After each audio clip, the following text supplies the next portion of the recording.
자, 안녕 바이칼틸 우리 글쓰기 시간입니다. 오늘은 여러분들에게 로드무비 형식의 글쓰기를 한번 창작해 보자고 얘기했습니다. 그래서 로드무비 형식의 글이란 기본적으로 장소를 옮겨가면서 어떤 사건이 펼쳐지는 그러한 형태의 글로서 보통은 이제 뭐 이렇게 여행하는 어떤 그런 이야기들을 글로 쓸 때 가장 많이 로드무비 형식이 일이 벌어집니다. 그 외에도 이제 보통 영화 같은 데에서 어떤 특정한 그 지역이 아니라 뭐 이렇게 뭐 차를 타고 어디를 이렇게 떠돌아다니면서 벌어진 어떤 그런 일이라던가 아니면 뭐 장소가 그래서 이게 바뀌는 어떤 그런 글들을 우리가 이제 그러한 것들을 우리가 로드무비 형식이라고 그러는데 어쨌든 여러분들이 로드무비 형식의 글을 써보는 이유들이 안녕 바이칼길이라는 그 책 자체가 이제 한국에서 그 연해주로 갔다가 연해주에서 다시 카자흐스탄 쪽 지역으로 갔다가 다시 이제 돌아온 어떤 그런 과정에서 이렇게 벌어진 일들을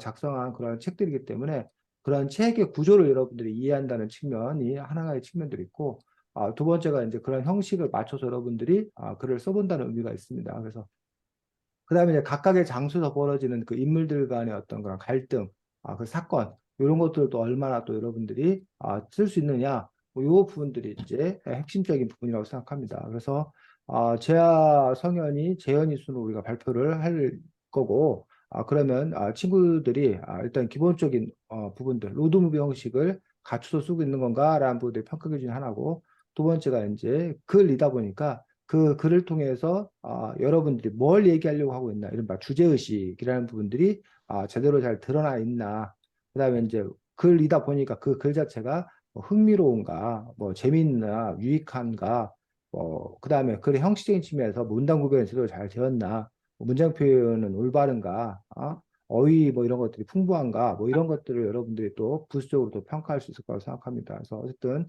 그러한 점들을 바탕으로 우리가 진행할 수 있도록 하겠습니다. 자, 먼저 어, 제약을부터 보도록 하겠습니다. 자, 제아가 발표하겠습니다. 오늘 아침도 학교를 갔다. 언제나 그렇듯 학교 가는 길은 지루했다. 오늘은 체육대회이기 때문에 친구들, 어? 오늘은 체육대회이기 때문이다. 친구들과 같이 재미있는 하루를 맞이할 생각에 발걸음이 가벼웠다. 친구들도 모두 건강하고 재미있는 체육대회가 될 것만 같았다. 학교에 도착해 친구들과 인사를 했다. 친구들도 모두 나를 향해 인사해 주었다. 오늘도 선생님의 조회를 들으며 운동장으로 향했다. 다시 교장 선생님의 조회를 들었다. 조회는 들리지 않고 내 마음속에는 설레임으로 가득 찼다. 코로나 때문에 몇 년 만에 하는 제대로 된 체육대회였기 때문이다. 우리는 체육대회에 나간 친구들을 응원했다. 이어 운동장은 우리의 함성으로 가득 찼다. 친구들 개주를 시작했기 때문이었다. 나도 가슴 졸이며 봤다. 마지막 주자가 결승점을 코에 앞두고 역전을 당했다. 아쉬웠다. 그래도 친구들과 함께한 체육대회라 많은 즐거웠다. 하교를 하고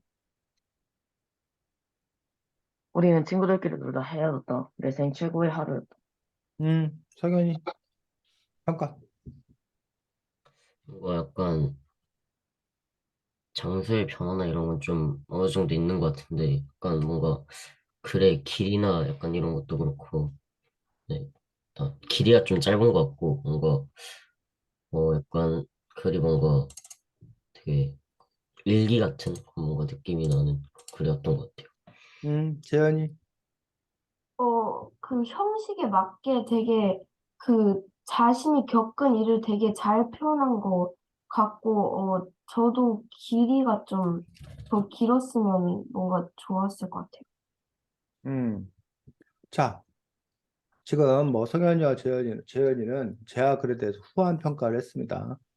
이유는 두 가지, 뭐 여러 가지 있었겠지. 성현이, 재현이가 인간성이 착해가지고 차마 제아에게 쓴소리를 할 수 없다. 두 번째, 제아 수준을 너무 낮게 봐가지고, 아유, 그래, 제아 네가 이 정도 쓰면 잘 쓴 거지. 라고 생각하는 마음일 거다. 아니면, 정말 제아가 잘 썼다고 생각한다. 뭐 등등. 뭐, 이유는 여러 가지 있겠지. 선생님이 보는 지점들은 좀 다릅니다. 제아가 평상시에 이렇게 아는 것도 많고, 뭐 발표도 잘하고, 좋은 생각도 잘하고, 근데 제아 글은 평상시 제아의 어떤 그런 발표 능력이나 사고 능력에 봤을 때 그것들이 비슷한 게 아니라 이렇게 차이가 납니다. 제아의 어떤 발표 능력이나 학습 능력에 비해서 글쓰기 능력이 상대적으로 이렇게 많이 떨어져 있는 어떤 그런 부분을 볼 수 있는데 이유는 두 가지 중에 하나겠지. 1번 실력은 있으나 뭐야 성실하지 않아서 즉 이 글을 쓰는데 제아가 시간 투자를 해서 충분히 고민하고 열심히 쓰고 고치고 해야 되는데 그러지 않고 그냥 막 써대서 짧은 시간 내에 뭐 한 5분 10분 만에 그냥 막 써대서 그래서 자신의 실력이 제대로 발휘되지 않아서일 가능성이 1번 있고 2번 실질적으로 사람들에 따라서 뭐 노래는 잘하는데 그 사람이 미술은 못한다던가 뭐 체육은 너무 잘하는데 뭐 말하는 걸 너무 힘들어한다던가 이런 식으로 사람이 고르게 능력이 발달된 게 아니라 특정 부분을 잘하거나 또 반대로 특정 부분을 잘 못하거나 그래서 일 수도 있다는 거지. 자, 진실은 1번이야, 2번이야? 1번이요. 1번이야. 자, 1번이면 혼내야지. 방법은. 2번이면 도와줘야 되는 거고, 1번이면 혼나야 정신 차리지. 자, 그러니까 아니면 뭐 자기 시간 조정을 자기가 잘 해야 되는 그런 부분을 볼 수 있는데, 지금 전체를 놓고 봤을 때, 이 글 놓고 봤을 때, 이걸 로드무비 형식의 글이라고 보기 어렵습니다. 기본적으로. 아까 그냥 성현이가 말한 대로 그냥 하루 일기글 쓴 거인 부분이지, 평상시 일기글이나 이런 글도 그냥 이렇게 써.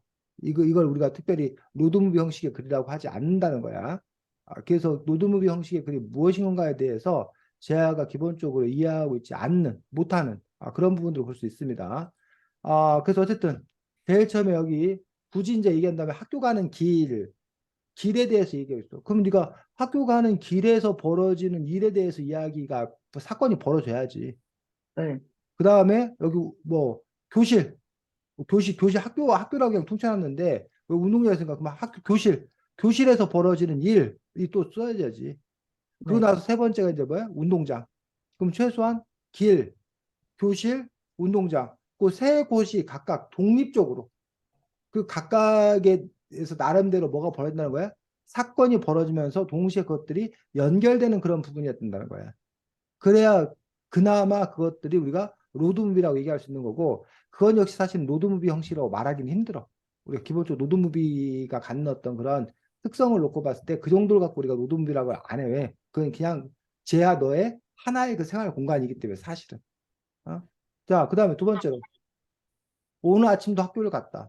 언제나 그렇다 학교 가는 길은 지루했다. 오늘은 체육대회이기 때문이다. 아니, 그거 잘못 썼어요.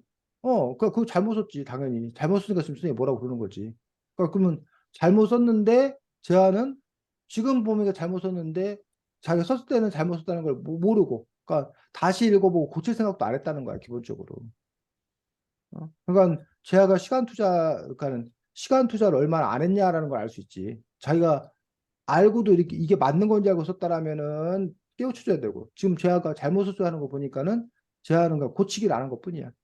자, 친구들과 그렇다 학교 가는 길은 오늘 아침도 학교를 갔다. 언제나 그렇다 학교 가는 길은 지루했다라고 하는데 뭐 오늘 아침도 학교를 갔다. 어, 뭐 학교 가는 길은 늘 지루했다. 하지만 오늘은 남달랐다. 그것은 뭐 체육대 날이기 때문이다. 뭐 이런 식으로 이제 가야 그 내용 전개상 올바른 전개란 거지. 친구들과 같이 재밌는 하루를 맞이할 생각에 발걸음이 가볍다. 좋습니다. 친구들도 모두 건강하고 재밌는 체육대가 될 것만 같았다. 이건 또 뭔 말이야? 친구들도 모두 건강하고 재밌는 체육대가 될 것만 같았다? 여기 문장이 맞아? 어법이? 아니요. 친구들도 모두 이 체육대회가 건강하다는 거야. 건강하고 재밌는 체육대회가 될 것만 같았다. 친구들이 친구들이 건강한 모두, 거야? 친구들이 건강해서 재밌는 체육대회가 될 것 같다고 썼는데. 친구들이 건강하다고? 네. 여기서 그러면 최소한 뭘 찍어주던가? 어? 친구들도 모두 건강하고 재밌는 체육대회가 될 것만 같다라는데 어떤 이거 그러니까 뭐뭐하고 뭐뭐하다 이것들은 대등하게 연결돼야 되는데 어떤 이게 어법적으로 연결되지 않는다는 거지. 친구들도 모두 건강해서 체육대회에 다 잘 참여할 수 있다. 덕분에 이번 체육대회는 뭐 최고의 체육대회가 될 것 같다. 재밌는 체육대회가 될 것 같다. 이런 식으로 그 이야기를 끊어주던가. 자, 그다음에 학교에 도착해 친구들과 인사를 했다. 친구들도 모두 나를 향해 인사해 주었다. 오늘도 선생님의 조회를 듣고 운동장으로 향했다. 다시 교장 선생님의 조회를 들었다. 그러니까 여기 부분도 너무 이야기들이 이제 뭐 했다는 거야? 간추려 쓰고 있다는 거지. 아, 그래서 지금 보면 여기 학교 도착해서 하나 끊고 네. 조회는 내 마음속에 설렘을 가득 찼다. 끊고 뭐 이런 식으로 조회는 들리지 않고 내 마음속에 설렘을 가득 찼다 해서 기본적으로 어쨌든 요런 표현은 좋습니다.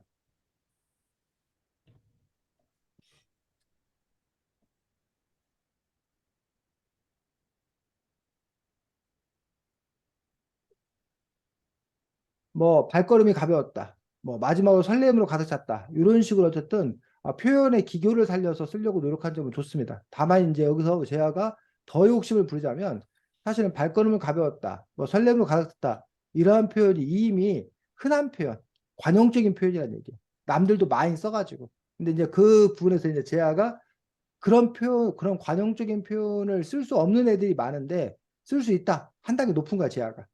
근데 그것보다 더 높은 거는 그런데 이런 관용적인 표현, 뻔한 표현이 아닌 제아만의 특별한 표현을 쓸 수 있다면 제아는 이제 글쓰기 아주 소질 있는 어떤 그런 단계로 올라가는 거지. 네. 자, 코로나 때문에 몇 년 만에 제대로 하는 체육대회이기 때문이다. 코로나 때문에 몇 년 만에 제대로 하는 체육대회였기 때문이다. 우리는 체육대회 나간 친구들을 응원했다. 그, 그 체육대회 나간 친구들, 같이 체육대회 하는데 체육대회 나간 친구들 응원해? 그럼 이것도 체육대회 나간 게 아니라 이거 뭐 한 거야? 그냥 구경한 거. 응? 뭐, 그럼 우리는 뭐 나는 이제 아니면 뭐 무슨 경기가 펼쳐졌다. 누구누구는 출전하고 나는 뭐 응원했다. 이런 식으로 그 상황들을 뭐 해줘야 돼? 설명해줘야 돼. 다 같이 지금 체육대회를 갔는데 우리는 체육대회 나간 친구들 응원했다라는 식으로 쓰면 이게 뭔 의미인지인 건가라는 부분들에 대해서 의아하다는 얘기지. 이 운동장 우리들이 함성으로 가득 찼다. 요것도 이제 운동장은 우리들의 함성으로 가득 찼다. 이런 부분들이 지금 표현의 어떤 그런 방법을 살려서 지금 빨간 글씨 한 부분들이 제아의 장점인 거예요. 네. 친구들이 개주를 시작했기 때문이었다. 나는 가슴 졸이며 바라봤다. 마지막 주에 결승을 코앞에 두고 역전당했다. 아쉬웠지만 그래도 친구들과 함께한 체육대회라 마냥 즐거웠다. 하교를 하고 우리는 친구들끼리 놀다 헤어졌다. 내 생애 최고의 하루였다. 라고 해서 문장도 어쨌든 짤막짤막하게 끊어 쓴 것도 좋은 점이라고 생각합니다. 근데 어쨌든 글을 읽어가면서 쌤이 지금 얘기했던 그런 부분들, 그러니까 문장 자체가 성립하지 않은 그런 부분들이 있었다는 것들, 그 다음에, 이런 그런 상황, 응원이나 이런 상황들에 대한 구체적인 묘사라든가, 이런 부분들이 별로 없었다는 것들, 이런 점들이 이제, 고쳐져야 되고, 결국은 그러니까 근본적인 원인은 제아가 시간을 충분히 확보하고, 정성스럽게 쓰고, 다시 다듬고 고치고 하는 어떤 그런 물리적인 투자 이런 부분들이 부족한 것들이 가장 한계점 아닌 건가 싶습니다. 그래서 그런 점에서 이제 그 자체를 어떻게 제아가 극복을 할 건가?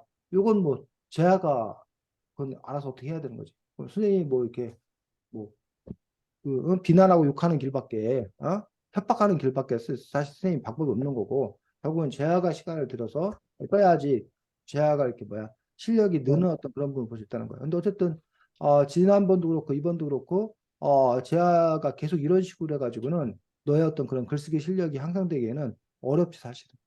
네. 자, 다음 성현이 글 보겠습니다.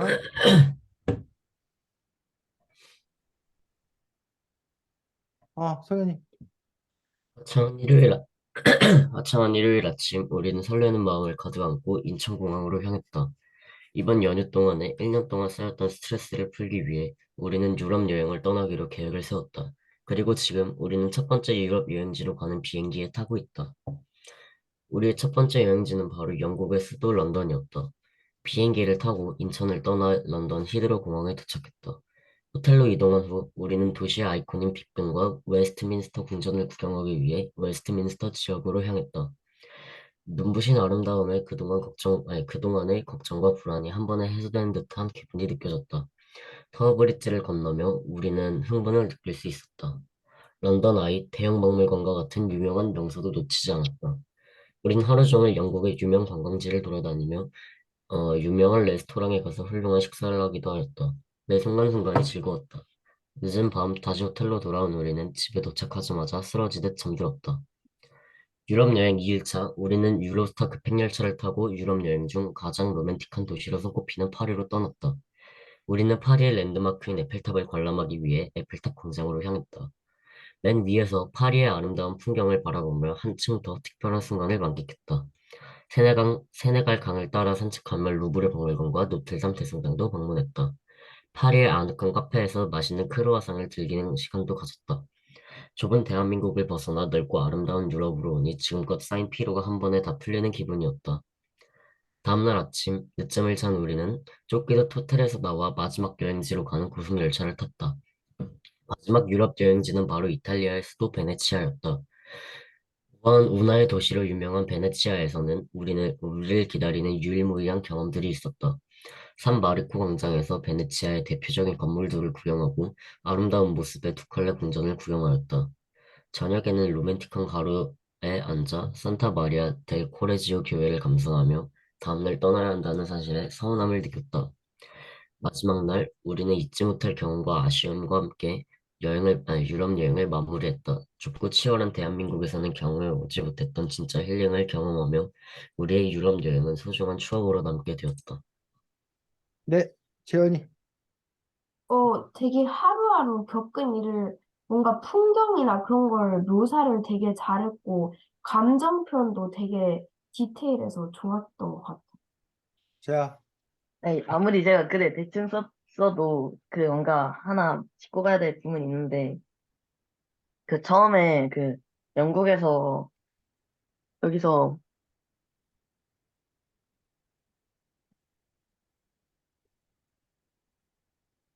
저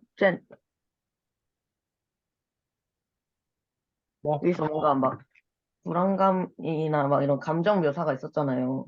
음, 그걸 할 때 약간 좀 더 자세하게 약간 이유를 설명해주곤 했으면 좋았을 것 같아요. 음, 끝? 네. 음. 자, 아까 선생님이 로드무비 형식의 어떤 그런 글들이 여행이나 이런 것에서 이렇게 많이 쓰인다라고 얘기를 했습니다. 그리고 그 안에서 겪게 되었던 그런 사건들, 일들, 그리고 그 안에서 주인공들이 성장하는 어떤 그런 이야기들, 로드무비 형식의 글을 주로 이제 많이 차용해서 쓰고 있는 그런 부분들을 볼 수 있습니다. 그래서 그런 점에서 지금 성현이 글은 로드무비 형식의 글이 맞는 거지. 그래서 지금 런던을 배경으로 해서, 그다음에 두 번째 2일차에는 파리를 배경으로 해서 그다음에 3일차에는 베네치아에 갔던 그런 부분. 근데 이탈리아의 수도가 베네치아야? 언제 이탈리아 아니었어요? 수도가 베네치아로 바뀌었어? 잠시만요. 어? 자, 그래서 아니네. 그냥 마지막에 이제 뭐 이렇게 마무리까지 이렇게 잘 쓰고 있어서 좁고 치열한 대한민국을 벗어나서 진짜 힐링을 경험했던 어떤 그런 여행기를 이런 글들을 통해서 이렇게 전하고 있는 것들. 그다음에 전체적으로 뭐 문단을 구별해서 쓰고 있는 어떤 그런 부분들. 이런 부분들이 상당히 이제 어쨌든 나름 짜임을 갖추고 있는 그런 글이다라고 생각합니다. 그래서 그런 점들이 좋은 부분들이었습니다. 그래서 뭐, 석연이한테는 미안한 얘기인데, 선생님이 이 글을 보면서, 야, 이게 석연이가 100% 석연이 머릿속에서 나와서 이거 글을 쓴 건지, 아니면 뭘 참고한 글들이 있는 건지, 라는 의심이 살짝 드는 그런 대목들도 있었습니다. 뭐, 그런 부분들이 표현법이 상당히, 뭐라고 해야 되나, 평소 성현이, 물론 뭐 선생님이 성현이 글을 많이 본 건 아닌데, 아, 뭐, 뭐 이런 우리를 기다리는 유일무이한 경험들이 있었다라는 표현들이 보통 중학생들이 이런 표현들을 쓰는 건가라는 부분들에서 어, 뭐 흔하진 않은 표현인 것처럼 느껴져서 성현이의 글의 그 맛, 향기라는 그 부분들에서 이게 성현이 스타일의 글이 맞는 거지. 물론 선생님 성현이 글을 잘 안 봐서 잘 모르는데 어쨌든 그런 생각이 들기도 했습니다. 어쨌든 전반적으로 글들을 잘 썼고, 여기서 이제 뭐 좀 더 이제 욕심을 부린다면 아까 이제 재하가 얘기했던 그런 부분들. 그래서 각각의 어떤 그런 부분들이 사실 이렇게 쭉 그냥 우리가 주마간산이라고 그러는데, 말 타고 이제 뭐야, 달리면서 뭐 경치를 구경하는 거야. 그러니까 휙휙 지나가는 거야, 지나가는 거. 그래서 그런 점에서 이렇게 그냥 휙휙 지나가듯이 갔기 때문에 사실 여기 하나하나, 어? 웨스, 웨스트민스터 궁전 하나, 뭐 타워브리지 하나, 요 하나하나에 대한 이야기가 자세한 어떤 그런 스토리가 있고 내용이 있을 수 있는데 그런 부분들을 그냥 이렇게 휙휙 스치듯이 지나가는 그런 부분도 있어서 그런 부분에 대한 아쉬움이 있고 그런 부분들이 더 이제 채워질 수 있다고 생각되는데 이제 그거는 이제 글의 길이를 어떻게 조정하냐에 따라서 그건 달라질 수 있을 거라고 생각합니다. 어쨌든 상당히 안정적으로 글을 쓰고 있는 것도 볼 수가 있고 재하가 성현이한테 배워야지 성현아. 재하야 참. 응? 글들을 어떤 식으로 써야 되는구나라고 배워야 될 지점도 있다고 생각합니다. 성현이 이 글을 어떻게 쓴 거야? 제가 그 영국 여행을 주제로 정한 다음에, 음, 근데 또 제가 그 영국 쪽에 배경 지식이 별로 없어가지고 음, 약간 네이버 블로그에서 음, 코스나 이런 거 좀 찾아보면서, 음. 네, 그런 식으로 했고요. 네, 네. 요 표현은 그러니까 뭐 여기서 나오는 표현들 중에 약간 뭐 블로그에서 뭔가 좀 되게 있어 보여가지고 뭐 음, 똑같이 가져온 표현들도 있는데 뭐 그래도 음, 또 나머지는 뭔가 제가 평소에 원래 알고 있었지만 약간 뭐 이런 단어를 일상생활에서 평소에 음, 쓰거나 그러진 않잖아요. 그래가지고 음, 뭐 원래 알고 있는 단어였었기도 하고, 네. 좋습니다, 좋습니다. 그렇지. 그래서 지금 성현이가 이제 글 쓸 줄 아는 거야. 글을 쓸 때 기본적으로 자기가 어떤 개념, 컨셉의 글을 써야겠다라고 계획을 하고 나서 그 글들을 쓰기 위해서 이제 관련된 자료를 찾기 위해서 그런 블로그나 이런 것들 방문하고 그래서 이제 그러니까 지금 이렇게 루트가 돼 있는 글이 없는 거지. 근데 성현이 네가 이런 루트를 짜서 지금 쓴 거지. 네. 그래서 그렇게 이제 자기가 새로운 조합을 만드는 것들도 요것들도 이제 어떤 글 쓰는 어떤 그런 방법들 중에 하나인데 해서 글이라는 게 이제 뭐 내가 책상머리에 앉아가지고 내가 내 머릿속에서 처음부터까지 다 새롭게 쓴다. 뭐 물론 이것도 글이고 또 하나의 어떤 그런 방법들은 나는 기본적으로 그 큰 틀, 큰 계획을 짜놓고 그 아래 이제 그 내용들은 필요한 부분들을 공부하고 채워서 갖다가 이제 뭐에 넣는 어떤 그런 방식으로 그렇게 이제 할 수도 있다는 거예요. 그래서 아 이제 상당히 앞으로 이제 그것들이 논쟁거리가 되는 그런 부분들이 있는데 얼마 전에도 우리나라에 그런 사건들이 좀 있었어. 예술은 무엇이냐?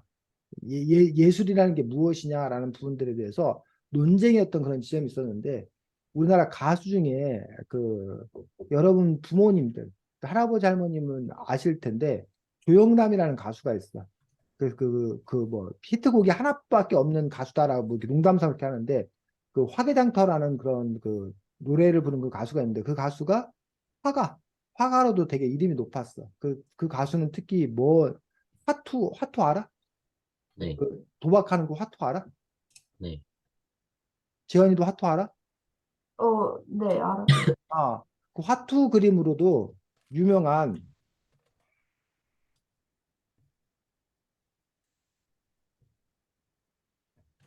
조용남이라는 그런 가수 그 사람이 있었는데 뭐 요 사람이 이제 가수인데 요 사람이 작품이야 이게 이런 게 이 사람의 작품 보이니? 네. 화투패드를 이용해서 이런 작품을 만든 거예요. 그래서 어쨌든 남들이 하지 않았던 어떤 그런 새로운 시도들을 함으로써 요 사람이 상당히 이제 뭐 이런 식의 어떤 그런 작품들을 만들어내는 것들 이렇게 하면서 이제 화가로서도 상당히 좀 이름을 높였던 유명한 방송 연예인인데 그 나중에 이제 이게 한바탕 큰 난리가 난 거예요. 알고 봤더니 요 사람이 그림을 제작한 게 아니라 그림을 그려준 사람이 있었던 거예요. 그러면서 이 사람이 나중에 대법원까지 이제 소송을 당하고 대법원까지가 재판을 당하면서 이 조영남이라는 사람은 아니다. 왜 꼭 화가가 모든 걸 다 그려야 되느냐. 나는 조수. 예를 들면 여러분들이 그 미켈란젤로나 뭐 이런 사람들도 대화가들도 보면은 자기가 그걸 다 그린 게 아니라는 거야. 조수들이 이렇게 있다는 얘기야. 그리고 지금 그 만화가들 뭐 이런 사람들도 자기는 총괄주의를 하는 거고 밑에 그 직원들이 많이 있어. 그 직원들이 뭐 밑작업하는 직원들 색깔 입히는 그런 직업 뭐야 조수들이 있다는 얘기야. 그렇게 해서 그 작품들이 완성이 되는 거기 때문에 자기가 이런 컨셉을 세우고 뭘 하면 된다. 그리고 그 안에 있는 구체적인 내용들은 다른 사람이 하면 되는 거기 때문에 이것도 예술적 행위다라고 봐야 되는 거고. 근데 이제 전통적으로 우리는 화가라고 하면은 화가들이 직접 뭐 해야 된다는 거야. 그림을 그려야 되는 어떤 그런 부분들이 이제 되는 거지. 그래서 그런 부분에서 도대체 예술이란 뭐냐. 화가의 일들을 뭘로 봐야 되냐에 따라서 상당히 이렇게 논쟁이 있었던 그런 부분을 볼 수 있는데 지금 쌤도 이제 이 얘기를 하는 어떤 그런 이유들이 우리가 글을 쓴다는 게 뭐냐라는 부분에서 100%내 머릿속에 창작해 써야 되는 건가 아니면 아까 석연이가 기본 컨셉을 잡아놓은 상태 속에서 다른 것들을 참고해서 자기가 이것들을 잘 짜맞추는 것 이것도 이제 어떤 글쓰기의 한 유형을 볼 것인 건가 이런 부분에 대해서는 약간 논쟁들이 또 이렇게 있는 지점도 있습니다. 근데 최근에는 이제 뭐야 그 챗GPT라던가 뭐 바드라던가 빙이라던가 요즘에 이제 그런 그 AI 생성형 AI가 많이 나와가지고 이제는 그 애들이 시도 쓰고 동화도 쓰고 막 그러더란 기사도 쓰고 막 그러더란 얘기야. 그냥 뭐 쓰라고 하면 쓰더란 얘기야. 그런 점에서 이제 그럼 또 하나의 조수를 둔 거로 이렇게 여겨져야 되는 건가? 그러면서 이제 우리가 글을 쓴다는 건 무엇인 건가? 그리고 자기 능력을 개발한다는 건 무엇인 건가라는 부분들에서 또 다른 이제 고민의 어떤 그런 지점들이 우리들 앞에 놓여 있다고 생각되는데 어쨌든 자기가 좋은 성현이 어떤 그런 아이디어를 바탕으로 좋은 작품들을 써낼 수 있으면 된다고 생각합니다. 수고했습니다. 다음 재현이 글 보겠습니다. 네. 공항은 내게 익숙하다. 항상 그래왔다. 여러 나라에 거주하고 또 그 나라에 살면서 여행도 다니면서 공항의 시큼한 세정제 냄새와 점퍼 밑에 후드, 티셔츠 몇 개를 껴입어도 쌀쌀한 공기가 피부를 스치는 불쾌함과 너무 많은 사람들이 걸어다녀 마음을 채우는 답답함과 공허함과 무엇인지 모르겠지만 쫓이는 느낌. 추억이 남겨진 곳을 떠난다는 설렘이 아니다. 설렘이었던 적이 없었다. 해외여행을 마치고 공항에서 한국으로 돌아가는 비행기를 기다릴 때 느끼는 아쉬움과는 다르다. 한 나라에서 짧게 2년, 길게 4년을 보낸 후, 이곳을 빨리 떠나고 싶다라고 느낄 만큼 힘든 일을 많이 겪었지만, 지금 떠나고 싶진 않아. 너무 서둘렀어. 라는 생각도 드는 마음의 갈등을 일으킬 만큼 사랑하고 원망하는 곳을 떠나기는 너무 일러서 심장이 요란스러워진다. 표현하기 힘들다. 너무 많은 일을 겪은 한 곳은 아무리 나쁜 일들이더라도 보고 싶을 수밖에 없다. 항상 그랬다. 한국에서는 코로나 때문에 비행기를 한 번도 타지 않았다. 해외여행이 필요 없을 정도로 한국이 재밌고 편안했기 때문에 개인적으로 상관이 없었다. 이제 2년 만에 발을 디딘 공항이라는 곳. 물론 캄보디아의 공항과는 완전 색다른 한국의 공항 분위기였지만 절차는 거의 똑같다.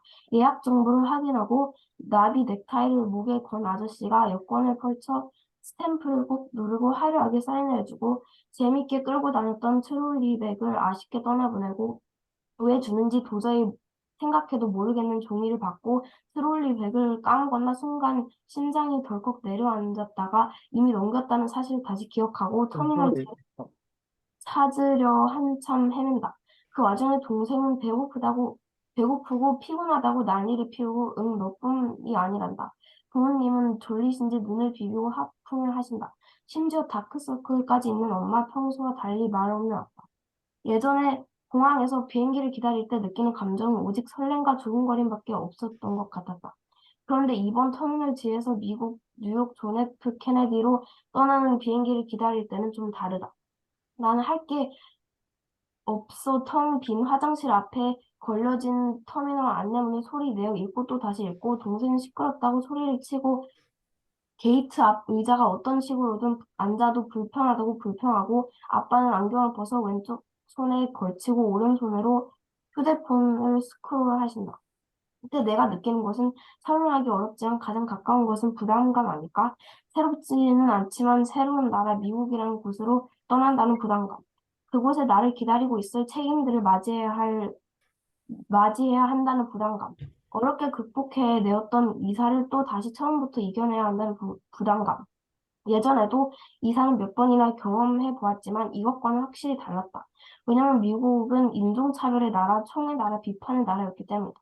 왠지 모르겠지만 이런 것들을 앞으로 마주쳤을 때 우리 가족을 지키고 나 자신을 지켜야 하는 사람은 나라고 믿었기 때문이다. 비행기를 탈 동안 별 생각이 없었다. 보고 싶을 거란 친구들의 애틋한 문자 메시지들에 조금 울컥하긴 했지만 창문 밖에 보이는 푸른 하늘을 볼 때 내가 항상 가보고 싶었던 뉴욕을 가본다는 생각이 신이 난다. 맛없는 기내식은 입도 안 되지만 주스와 과자는 그나마 먹힌다. 그동안 보고 싶었던 영화는 질리도록 본다. 게임은 재미없는 것밖에 없고 잘 작동하지도 않아서 포기한다. 동생은 진짜로 잠이 많이 왔는지 세곤세곤 자는데 갑자기 불쌍하다. 그 순간 갑자기 내가 불쌍해지고 가족이 불쌍해졌다. 부끄러운 감정이었다. 우리는 너무나 많은 것을 겪은 튼튼하고 대단한 가족인데 왜 이러지? 도착 시간이 30분 채 남지 않았을 때 아빠가 휴대폰을 꺼내 셀카를 찍자고 하신다. 속이 울렁거리지만 꼭 참고 애써 웃어본다. 그래도 나름 잘 나온 것 같다. 비행기에서 나와 뉴욕 공항의 더러운 붉은색 카펫을 밟자마자 감정이 폭발한다. 왜 내가 여기 있지? 꿈이 아니었나? 난 여기 오기 싫었어. 현타라는 것을 그때 처음으로 진정하게 느껴보았다. 머리가 새하얗게 변한다 보다는 카펫처럼 더러운 붉은색으로 채워지는 것 같았다. 생각한 것보다 미국의 공항은 훨씬 더러웠다. 한국과 비교도 되지 않았다. 심지어 캄보디아와 같은 급이라고 할 수 있었다. 우리를 지나는 모든 사람들이 일일이 날 쳐다보고 비웃는 것 같았다. 참을 수 없이 불편하고 불쾌했다. 마치 아무도 날 지켜줄 수 없는 나의 포식자가 나를 환히 볼 수 있는 끝없이 이어지는 더러운 붉은색의 들판에서 겁에 질려 헤매는 느낌이었다. 무서웠다. 그런데 이것은 우리가 집을 구할 동안 잠시 머물 호텔에 도착했을 때와의 감정과는 비교가 안 되는 것이었다. 엘리베이터를 탈 동안 심장과 머릿속이 멍해져 아무 생각도 들지 않았다. 엄마가 열쇠를 3번이나 돌렸을 때 문이 열렸고 그때 맞은 호텔룸은 나를 절망시켰다. 짙은 베이지의 벽, 전부 다양한 톤의 갈색으로 덮인 소파, 탁자 등의 가구들, 그리고 호감이 가지 않는 카페트. 미국 사람에게는 그저 편한 호텔 방으로 보일 수도 있겠지만 이건 솔직히 아니었다. 나는 한국의 새하얀 시트가 덮인 새하얀 침구, 새하얀 벽, 그리고 새하얀 가구를 원했다. 깨끗함과 단순함을 추구했다. 갑자기 세상이 무너지는 듯했다. 인생에서 한 번도 느껴본 적 없는 절망감이었다. 제발 나를 이곳에서 구해줘. 난 이곳에서 살지 않을 거야. 절대로. 비명을 지르고 싶었지만 목소리가 나오지 않았다. 나를 이곳으로 끌고 온 가족이 싫었고, 그렇게 생각하는 내가 미웠고, 이 낯설고 더러운 곳이 싫었고, 누구든지 가고 싶어 하는 미국에 대해 그렇게 생각하는 내가 미웠다. 당연히 이제는 그런 감정들을 느끼지 않는다. 그리고 나는 처음에 그렇게 떠나고 싶은 곳에서 1년째 살고 있다. 가끔 어쩔 수 없이 싫어도 참고 견뎌내야 하는 것들도 많으니까. 그런데 아직도 그 감정이 있기 힘들다. 왜냐하면 그건 내가 인생에서 느껴본 좌절 중에서 최악의 최악이었으니까. 한국이 그립다. 확실한 건 이거다. 내 인생 바로 내 스토리 자체가 그냥 로드무비다. 어느 곳에서도 멈추지 않는 끊임없이 움직이는 로드를 달리는 작은 소녀. 이것은 오직 내가 신체적으로 해외 이사를 간다는 이유뿐만이 아니다. 나도 아직 무엇인지 모르겠지만 그 너머에 또 다른 의미가 있다. 네, 수고했습니다. 재야, 다 잘 쓴 것 같은데 아까 전에 갑자기 동생이 잠들었을 때 갑자기 불쌍해 보였다는 게 약간 이해가 안 됐어요. 이해가 안 됐다는 게 무슨 말이에요? 뭐가 이해가 안 됐다? 그러니까 방금 전에 비행기 탔을 때 동생이 잠들었을 때 그 부분이 있었잖아요. 응, 근데 갑자기 잠들었다, 불쌍해 보였다가 나오는 게 약간 앞에 좀 더 내용이 있어야 되잖아. 그래. 성현이. 저는 그냥 뭐 내용이랑 길이도 그렇고 뭔가 부족한 거 없는 그냥 로드무비 형식의 그런 것 같아요. 음. 자, 재현이, 글의 장점들이라는 부분들이 있습니다. 그래서, 성현이, 재현이 글을 보면서, 이거 부럽다. 이 점이 참 잘 쓴 것 같다. 이 점 배워야 될 것 같은 거 혹시 있었어? 특히, 그거 그콕 집어서 얘기한다면, 재야. 그 표현들을 막 자기 자유자재로 쓰는 거. 음, 성현이. 저는 그냥 약간 이런 스토리를 뭔가 음, 머리에서 그냥, 그러니까 전 약간 블로그 같은 거를 참고해서 썼는데, 음, 뭔가 조금 그냥 아예 자기의 머리로 이 전체적인 스토리를 음, 생각을 해가지고 쓴 음. 거잖아요. 그래서 약간 그런 부분이 좀 부럽기도 하고, 제 말처럼 약간 좀 표현들도 뭔가 되게 풍부한 것 같아서. 음. 자, 재현이가 갖고 있는 이 글에서의 아주 장점은 뭐 이거 노드무비 형식의 글인 것보다도 더 두드러지게 잘 드러난 재현이 어떤 그런 장점은 자기의 감정, 자기의 생각을 자기 스스로가 정확하게 알고 있다는 거예요. 그리고 그런 것들을 제대로 잘 표현해서 재현이 어떤 그런 심리 상태, 마음 상태가 어떠했다는 거, 어떠하다는 것들을 우리가 알 수 있다는 거예요. 그런 점에서 이제 아까 재하 같은 경우는 글을 보면 가벼웠다, 설레었다, 최고의 하루였다. 이런 식으로 그냥 이렇게 뭐 좋았다, 기뻤다, 즐거웠다. 이런 식의 직설적인 어떤 그런 단순한 그런 감정 표현을 하고 있는 거예요.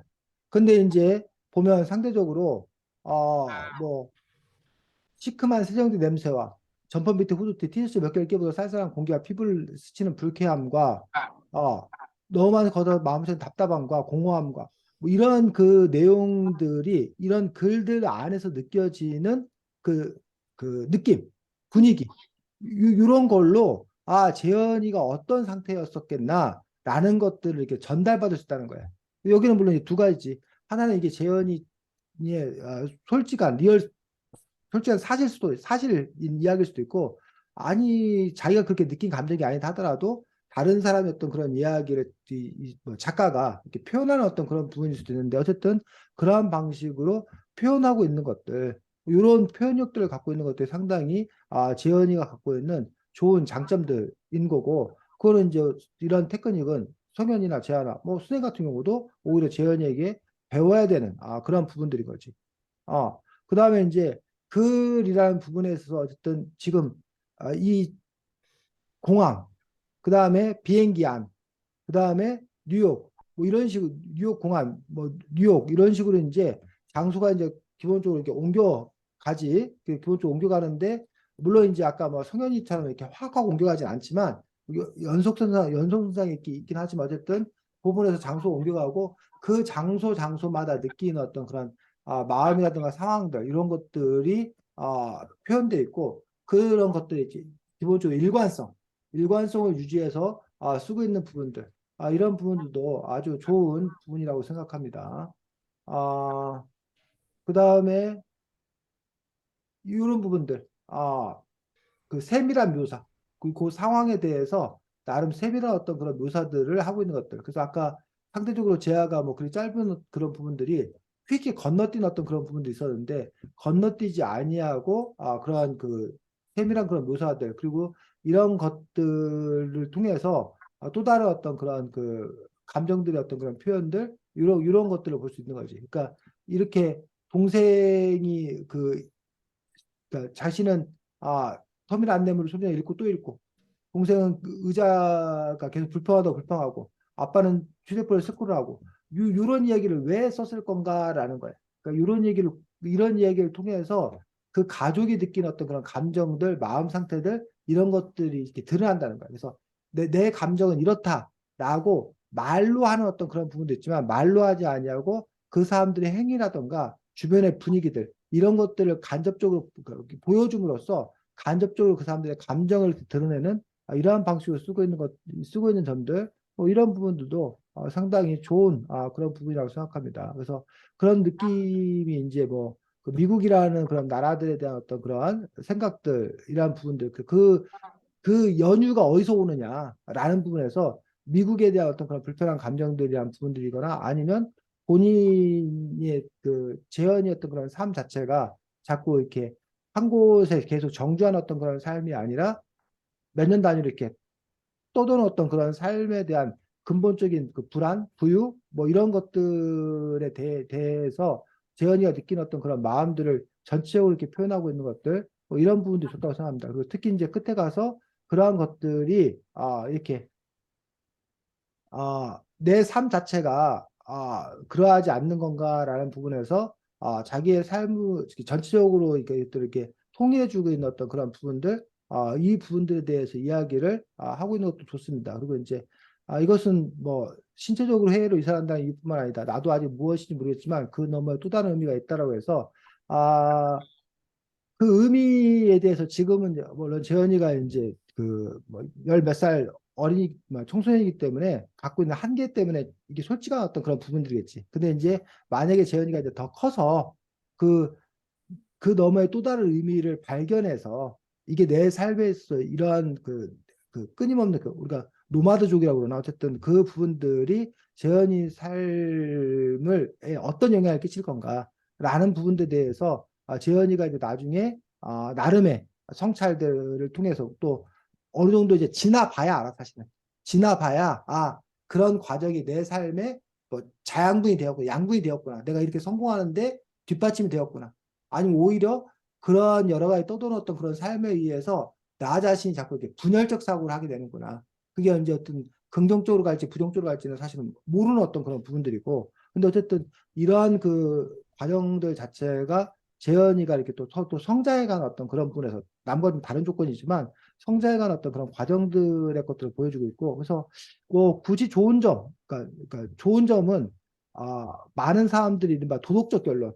이렇게 비록 떠들고 힘들고 어렵지만 그래도 내가 이걸 잘 참아내가지고 난 앞으로 뭐 성공한 삶을 살 거야. 나 뭐 할 거야. 이렇게 굳이 결심하거나 그렇게 이른바 도덕적인 당연한 그런 결론을 내지 아니하고 그냥 이렇게 너머에 또 다른 의미가 있다라는 식으로 이제 지금 현재 자기의 상태를 반영해서 물음표로 제시해주고 있는 부분들 뭐 이런 부분들이 쌤 개인적으로는 오히려 이런 것들이 차라리 아까 일부러 억지로 결론을 맺는 것보다 차라리 낫지 않나 싶은 그런 부분인데 어쨌든 이런 것들도 상당히 좋은 부분이라고 생각이 듭니다. 그래서 그렇고 재현이의 이러한 글쓰기를 보면서 이거 재현이 네 얘기인 거지 사실적인.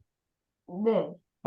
그래서 이제 뭐 두 가지를 기대하는 거죠. 일단은 재현이가 이렇게 글을 쓰는 것 자체가 우리가 이제 뭐 카타르시스라고 그러는데 자기를 이렇게 쏟아내는 거야. 사람이 마음속에 담고 있는 것들을 글로 쏟아내는 어떤 그런 과정에서 이렇게 정화되는 느낌, 좀 깨끗하게 비워지는 느낌. 그래서 이제 우리가 글을 쓰는 여러 가지 이유 중에 하나가 치유하는 글쓰기라는 얘기를 해. 치유하는 글쓰기. 그러니까 그 마음에 가득 찼던 울분, 화, 불만 뭐 이런 것들을 일단 써놓고 보면 객관화시켜 놓고 보면 그런 점에서 자기가 좀 이렇게 정화된 치유받는 어떤 그런 느낌이기 때문에 상담자를 만나서 그 상담하는 사람이 나한테 대단한 조언을 해주는 게 아니야. 그냥 그 상담자에게 내 마음을 터놓고 내가 이야기하는 것만으로도 절반 이상의 치유를 얻을 수 있는 어떤 그런 분이 있듯이 우리는 상담자 없이 내가 글로 이렇게 써 내려가는 과정들 속에서 재현이가 어쨌든 치유받는 어떤 그런 느낌들을 가졌으면 좋겠다. 뭐 이런 부분들이 있을 수 있다고 생각이 들고 또 하나는 어쨌든 재현이가 이렇게 글을 쓴다는 것들이 이제 이 글이 이게 뭐 재현이만 보고 우리만 보고 알 수도 있지만 어떤 재현의 뭐 부모님도 보시고 뭐 이런 과정들 속에서 재현이를 보다 더 조금 더 이해할 수 있는 다른 사람들과 소통할 수 있는 어떤 그런 계기 뭐 이런 부분으로서 또 이렇게 긍정적인 자리매김을 또 할 수 있지 않을까라고 생각이 들어서 어쨌든 그런 의미 있는 그런 글들이 되었으면 좋겠다고 생각합니다. 지난번에가 재현이가 그 너드라는 표현을 써갖고 쌤이 너드 물어봤었지. 물어보시진 않은. 내가 너한테 안 내가 다니엘한테 물어봤나? 너드에 대해서? 그래갖고 아, 선생님이 네 글에 너드라는 표현이 있어가지고 이게 뭔가 하고 이제 뭐 하는데 근데 너무 재밌는 사실들은 그 이후에 보니까 너드라는 표현을 한국에서도 여러 사람들이 많이 쓰고 있는 거야. TV에서 아, 나오고 아예 무슨 TV 제목 이름인가도 뭐 너드 뭐 이런 것도 있고 막 그래가지고 이게 일상적으로 많이 쓰는 표현이었구나. 나만 몰랐구나라고. 그래서 그게 이제 두 가지야. 내가 몰랐기 때문에 그런 말이 있는데도 내 귀에 안 들어오는 거야. 내 눈에 안 보이는 거야. 근데 뭘 알게 되면 이제 그다음부터 이렇게 보이게 되는 그러한 효과에 기인한 것도 아닌가 싶습니다. 자, 우리가 그래서 지금부터 뭐를 할 거냐면 뭐 짧은 시간인데 우리 제약을 우리가 지금부터 대대적으로 우리가 리모델링을 하도록 하겠습니다. 그래서 제아가 지금 요 부분들 중에서 자기가 요것도 괜찮고 요 단락도 괜찮고 뭐 요 단락도 괜찮고 그 단락 요거 하나를 뭘로 하나의 글로 여러분들이 만들어 보는 그러한 작업들을 우리가 해 갈 수 있도록 하겠습니다. 그래서 그 고치기 하는 고치기 그 글 고쳐 다시 쓰기라는 부분을 할 건데 여러분이 선택을 하면 돼. 여기 1번 학교 가는 길.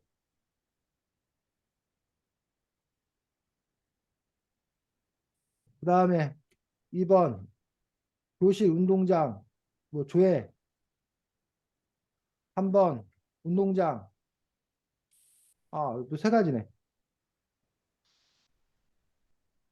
요 세 가지 중에서 자기가 골라서 내가 이 부분을 내가 고쳐보겠다라는 부분들인데, 그러니까 다른 얘기는 더 안 쓰는 거야. 그 상황에 대한 이야기들만 여러분들이 세밀하게 쓰고 어떤 사건을 건데 실제 일을 쓸 필요는 없고 여러분이 상상해서 그럴듯하게 이런 일이 벌어질 거다. 요런 느낌이 되도록 여러분들이 그걸 고쳐보는 그런 활동을 하겠다는 거지. 글 고쳐 쓰기 작업들.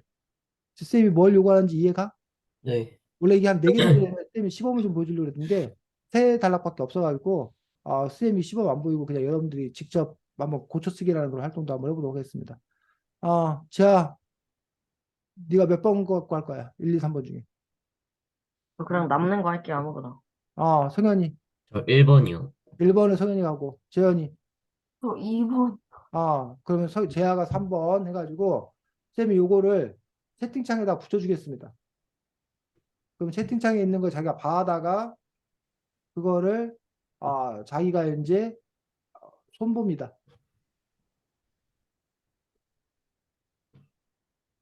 1번 보냈고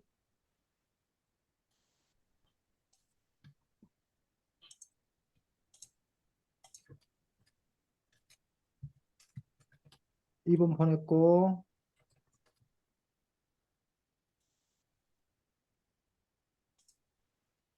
3번 보냈고. 자, 그래서 여러분이 그걸 지금 선생님 복사 보낸 걸 여러분들이 자기 컴퓨터 가가지고 뭐 우리가 시간이 별로 많지 않아서 5분만 시간 두겠습니다. 5분 동안 여러분들이 그것들을 여러분들하고 손봐서 쓰고 5분 후에 여러분이 쓴 거를 다시 채팅창에 붙여가지고 원래 쓴 글과 여러분들이 뭐가 달라졌는지 비교해서 보는 어떤 그런 활동도 하도록 하겠습니다. 됐니?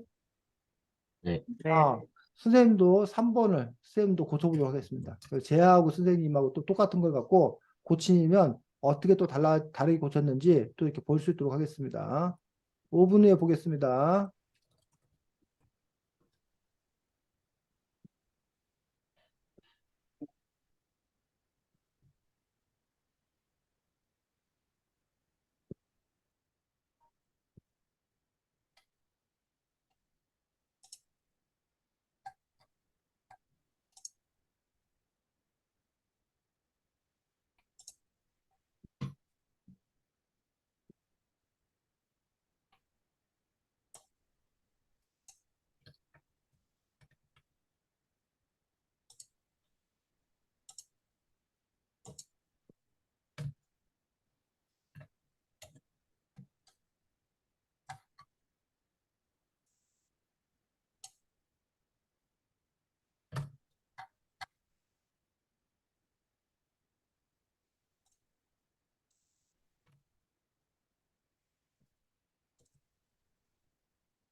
5분이 다 됐습니다. 그냥 순대까지만 보도록 하겠습니다. 쳐줄래?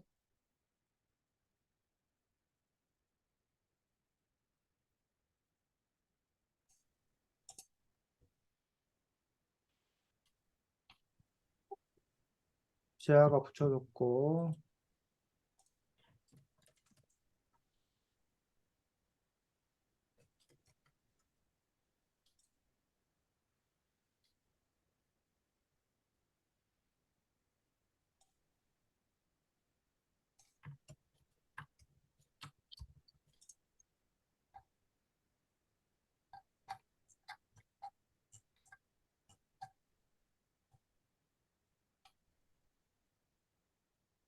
그다음에 재현, 어,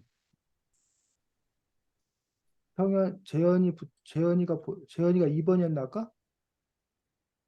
네, 재현이가 2번을 바꾼 거지? 네. 그 다음에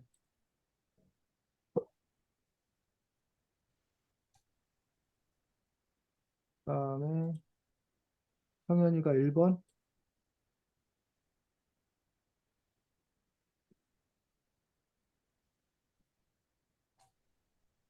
자, 보겠습니다.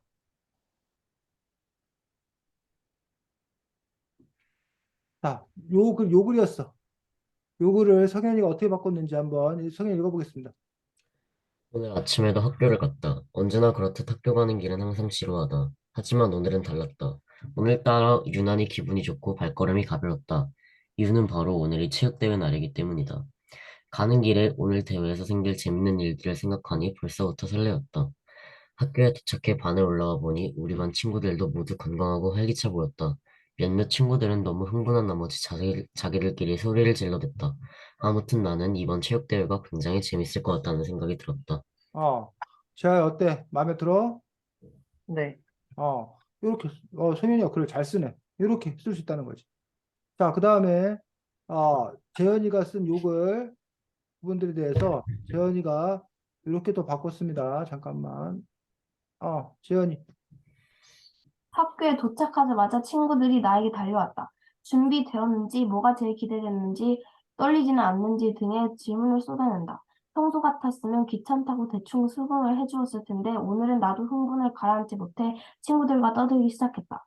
선생님이 자리에 앉으라고 잔소리를 하시자 모두 쪼르르 자리로 달려가 자리에 풀썩 주저앉는다. 교장 선생님의 조회를 듣는 동안 일부러 그런 것도 아닌데 자꾸 흥분해 다리가 떨려 짝이 좀 그만하라고 짜증을 냈다.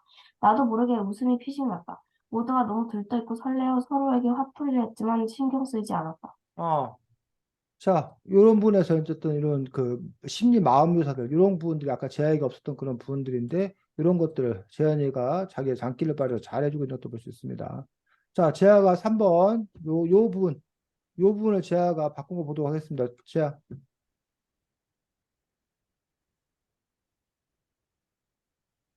재하야, 이거, 음, 코로나 때문에 몇 년 만에 제대로 하는 체육대회였다. 우리는 긴장했다. 하지만 첫 번째 종목이 시작되고 우리의 마음은 코로나 전 체육대회 때로 돌아가 있었다. 이 시간 속에 우리는 같은 생각을 하며 같은 마음으로 모두가 한 뜻으로 응원하고 있었다. 드디어 체육대회 꽃이 개주가 시작되었다. 그래서 지금 이제 여기 중간 부분까지만 이렇게 쓰고 있는 것들. 개주 시작하기 때문에 여기 부분만 지금 이렇게 바꿔 쓴 거지. 아까보다 글이 한결 이렇게 나아진 그런 부분도 볼 수가 있습니다. 쌤 역시 이제 제가 쓰고 있는 부분. 코로나 때문에 그동안 체육대회 열리지 않았다. 몇 년 만에 제대로 하는 체육대회라는 사실 자체가 우리를 흥분시켰다. 나처럼 운동과 담을 쌓고 있는 아이도 이날만은 어깨에 힘이 들어가고 힘껏 달릴 수 있을 것만 같았다. 하지만 내 자리는 응원석이다. 그래도 무슨 상관인가? 우리 반 대표 선수들의 이름을 부르며 승리를 기원했다.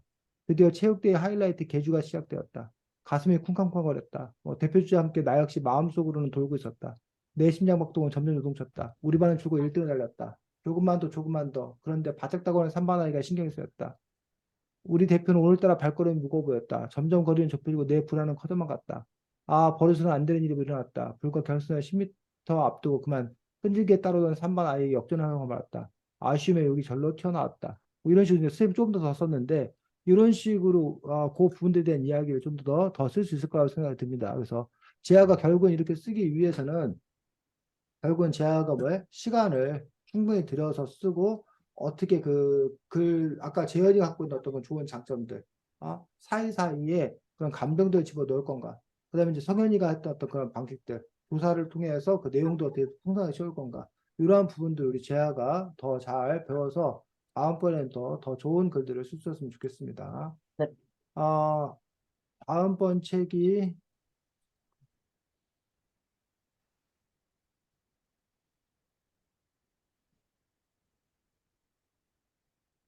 재현아 몇 시야? 거기는 오후 10시 44분이요. 음, 그럼 여기하고 몇 시간 차이? 11시간 차이 나는 거야? 어, 11시 4 여기는 오전 11시 44분인데. 그럼 11시요. 다음 주에는 여러분들이 내 휴대폰 속의 슈퍼스파이, 내 휴대폰 속의 슈퍼스파이라고 해서 뭐 좀 감이 와? 무슨 책인지? 내 휴대폰 속의 슈퍼스파이 해서 여러분들 그 요즘에 스마트폰 관련해서 뭐 이렇게 뭐야 개인정보 뭐 이런 관련된 내용의 책들입니다. 그래서 과학 기술과 관련된 책들인데 그 책 갖고 다음 주에는 함께 볼 수 있도록 하겠습니다. 네. 재현아 그래서 이제는 마음에 들어? 거기가 더 익숙해졌어? 네. 다행이야. 언제 또 떠날 계획 있어? 아직은 없어? 어, 다음 나라가 한국일지 아니면 다른 나라일지 아직 결정 안 돼요. 그 떠나는 기정사실이야? 네. 근데 재현이 너 이제 얼마큼 컸으면 이제 난 안 갈래요. 난 여기 남아있을래. 이럴 수도 있지 않냐? 이제 나중에는 자기 또 안 아, 따라다닐 것 같지 않냐? 아직은 일러? 어, 네. 당분간 너 따라다닐 것 같아? 네. 그래, 그래. 자, 수고 많았습니다. 다음 주 보겠습니다. 주말 잘 안녕히 안녕히 계세요. 보내고, 그래. 안녕히 계세요. 음.